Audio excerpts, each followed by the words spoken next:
السلام علیکم dear and respected learners. آج 12ویں صورت سورہ یوسف پر بات ہوگی۔ ڈیوائن نیریٹو نام دیا ہے میں نے۔ 111 آیات اور 12 رکوع پر مشتمل یہ ایک مکی صورت ہے۔ قرآن پاک کی واحد صورت جو مکمل ایک خوبصورت قصہ کی شکل میں پیش کی گئی ہے، احسن القصص کے نام سے منسوب ہے، the most beautiful of stories. روایت کچھ یوں ہے کہ مکہ کے چند یہودی اسکالرز نے بت پرستوں کو کہا کہ آپ صلی اللہ علیہ وسلم سے یوسف علیہ السلام کی زندگی سے متعلق کچھ پوچھئے۔ پھر یہ صورت نازل ہوئی۔ ایک دوسری روایت کے مطابق سعد بن ابی وقاص رضی اللہ تعالیٰ عنہ فرماتے ہیں کہ صحابہ کرام نے نبی کریم صلی اللہ علیہ وسلم کو بہترین واقعہ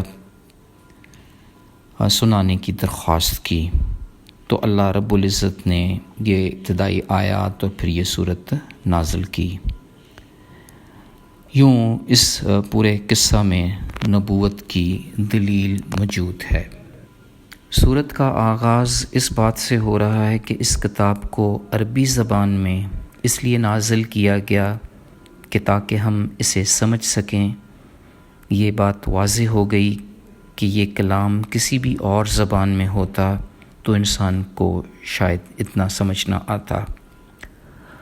آج 1450 برس گزرنے کے بعد بھی لوگ عربی زبان سے واقف نہ ہونے کے باوجود بھی اس کلام کو سمجھ لیتے ہیں، کچھ نہ کچھ راز پا لیتے ہیں۔ لفظی ترجمہ نہ بھی پتہ ہو مگر بات دل میں اتر کر آنکھوں کی نمی تک چلی آتی ہے۔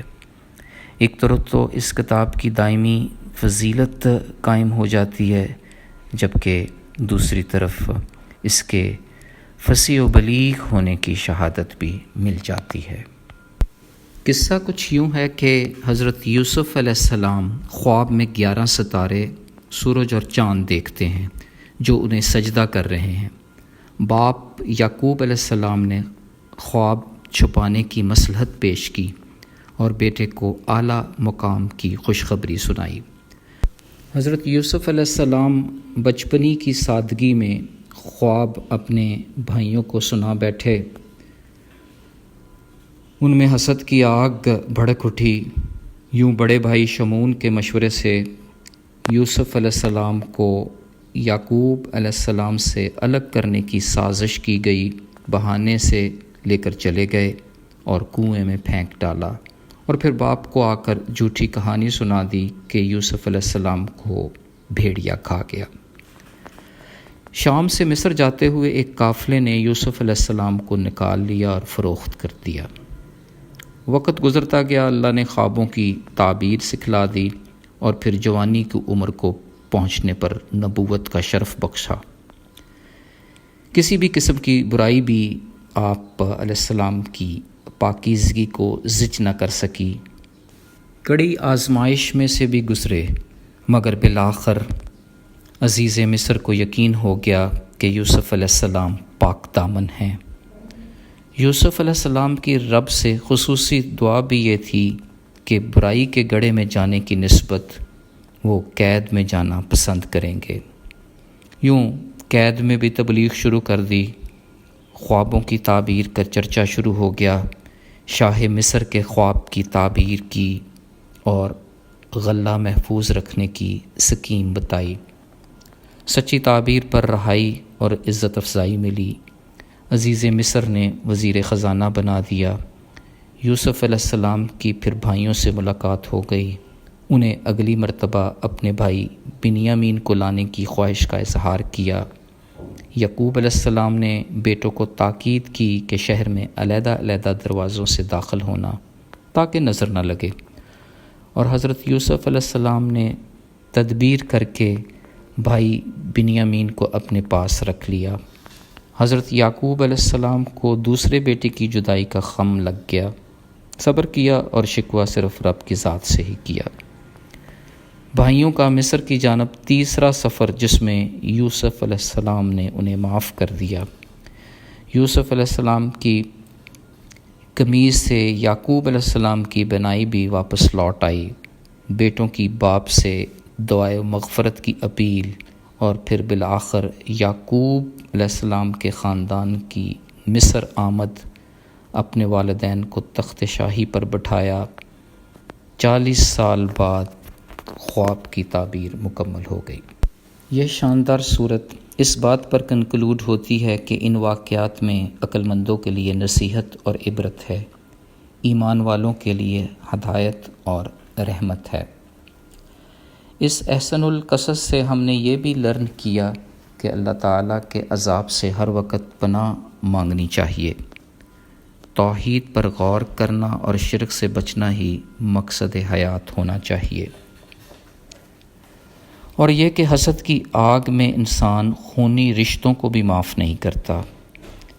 بدی اور نیکی ساتھ ساتھ چل رہے ہوتے ہیں، بدی کی راہ کے مسافر ہمیشہ رسوا ہوتے ہیں، جبکہ نیکوکار ہمیشہ سرخرو رہتے ہیں۔ شیطان نے انسان کا کسی بھی دور میں پیچھا نہیں چھوڑا، اس کے ہتھ کنڈوں سے بچنا ہی حقیقی زندگی ہے، اور آزمائش میں سے گزر کر اعلیٰ و عرفہ مقام ملتا ہے۔ اتنی مخالفت کے باوجود بھی سچائی اپنی جگہ بنا ہی لیتی ہے۔ تقدیر اور تدبیر کا فرق بھی پوری طرح سامنے آ جاتا ہے۔ مجھے ذاتی طور پر یہ سمجھ کر بہت سکون ملا کہ معاف کر دینا ایک بہت بڑی اعلیٰ ظرفی ہے، اور پھر اس سے بھی بڑی بات یہ کہ جس کو معاف کیا جا رہا ہے اس کی بخشش کی دعا بھی کر دی جائے۔ ہم نے سمجھ لیا کہ نفس کا برائی کی طرف آنا فطرتی بات ہے، مگر اونچی شانوں والا رب جس پر رحم فرمائے وہ بالآخر جیت جاتا ہے۔ ہدایت سونے رب کے پاس ہی ہے، اسی لیے ہم شکوہ بھی اسی سے کرتے ہیں، امید بھی ہمیشہ اسی سے رکھنی چاہیے، صبر کرتے ہوئے، بردباری کا مظاہرہ کرتے ہوئے، کیونکہ مشکلوں کے بعد ہی راحتیں ہیں۔ طوفان نہ آئے تو زندگی میں سچائی کا ہلچل پیدا نہیں ہوتا۔ اسی لیے علامہ اقبال نے کہا تھا، خدا تجھے کسی طوفان سے آشنا کر دے کہ تیرے بحر کی موجوں میں اضطراب نہیں۔ فی امان اللہ، اللہ حافظ۔